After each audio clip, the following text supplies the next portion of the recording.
I just see our entire world going up in smoke with our children and grandchildren in it, and no one is doing anything serious to stop it. You're watching Fox News. Well, Fox News doesn't have the answer. They're not talking seriously about the kingship of Christ. They're all in on gay marriage. They're all in on early term abortion and contraception and everything else, right? God bless them. I'm glad they're there. It's nice to keep up on the news.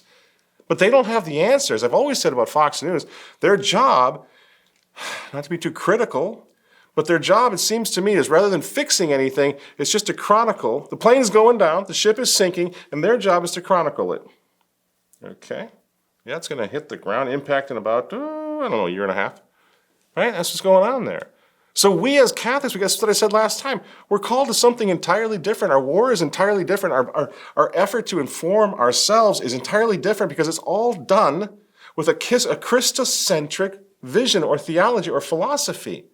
Everything the Republicans do, everything Donald Trump does, everything the conservatives do has to do, as far as I'm concerned, buying time for us to wake people up to the real war here, to the real agenda, to the Christ-like war plan, game plan, okay? The one that he wants as soldiers of Christ to do. And again, we're losing any sight of what it means to be the light of Christ in a world that wants to bomb itself to hell, blow itself up. When I was a kid, when I was young, you'll all remember this, there was a Muslim guy who tried to assassinate John Paul II, shot him 4 times, right in point-blank range.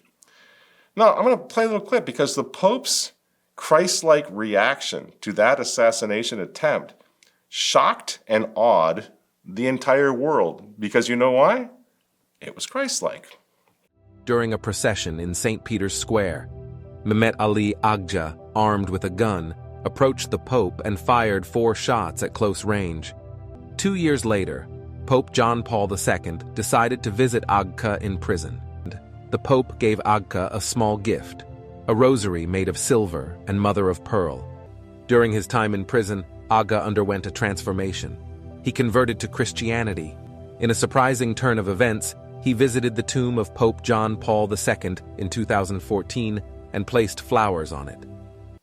Now, you don't have to be a big fan of John Paul's agenda as Pope or anything else to acknowledge that was a Christian thing to do, wasn't it? That was a beautiful thing to do. I don't even mind that there were cameras there for that. So the whole world could see forgiveness at that level, mercy at that level, which led to the conversion to the Catholic faith of a would-be assassin. You see how it works? We could convert the world if we would adopt a similar Christian mentality. There used to be examples of this were all over the place. You remember the famous Scarlet Pimpernel of the Vatican? You know, they made it into a movie. What's the movie, Walt? Scarlet and the Black. Scarlet and the Black. Monsignor Hugh O'Flaherty. He visits the Nazi SS, the commandant, every month in his prison. Even after this Nazi had locked down Rome, and he even eventually tried to kill Monsignor O'Flaherty. And you remember how that one ended. In the long years that followed in his Italian prison, Kapler had only one visitor. Every month, year in and year out, O'Flaherty came to see him.